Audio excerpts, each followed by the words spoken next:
Yemen and Sudan have rejected U.S. plans to have Marines protect their American diplomatic interests after a wave of violent protest on Friday targeting Western embassies. In the Sudanese capital, Khartoum, at least 3 people were killed in clashes targeting the embassies of the United States, German and British embassies. In Yemen, 4 people were killed outside the American embassy in Sana'a. Jane Ferguson is in Sana'a and is on the line with us now. And Jane, I don't quite get this statement from the parliament. The Marines in question are already in country. Is this for local consumption? It could very well be. It could be politically motivated. It is for opposition to President Hadi, for any of his opponents, it is a strong weapon against him to say to the public, well, you know, look, he's invited American soldiers in here.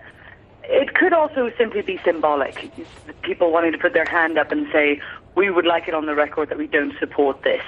And it's also worth pointing out that the Yemeni parliament did make this statement. It doesn't necessarily mean that Yemen itself or the Yemen administration has rejected this. Hadi has not rejected the presence of the U.S. Marines in the embassy. And in fact, this, of course, comes against a backdrop of Hadi being very, very closely associated with the U.S.'s counterterrorism efforts in the country and increased drone strikes in the south and southeast of the country. So it could be a small dig at him from any opponents, but it's more likely to be a symbolic statement saying we don't really support this. We don't like the idea of it as a foreign presence, even if it is just a few dozen soldiers in an embassy.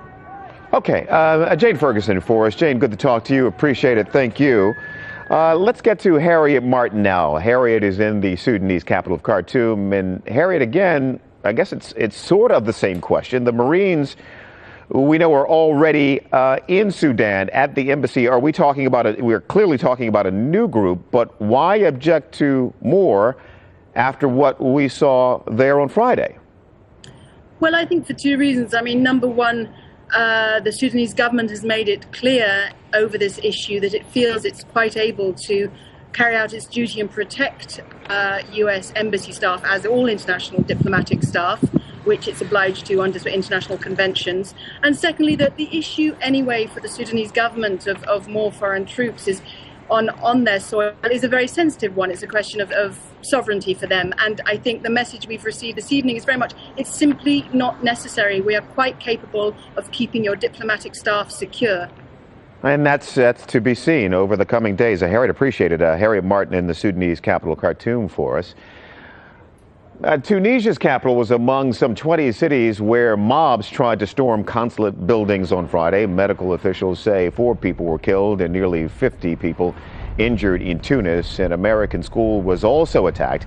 Police have since surrounded both compounds. Nazanin Mushiri has more now from Tunis.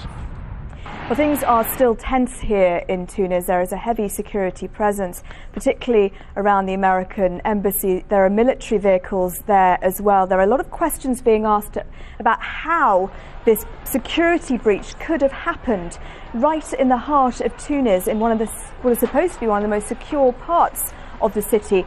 Also, the American school, which was supposed to have been protected as well. I visited the school. It's been completely gutted and burnt, and it's still smouldering right now from the fire.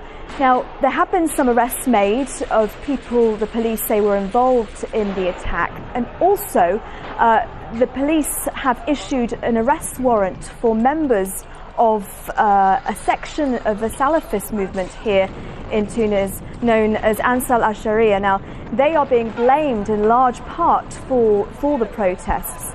Now, the Tunisian government, the priority of the Tunisian government is really to bring calm to the city and not to let this impact on relations between Tunisia and America, which are vital for the economy here right now.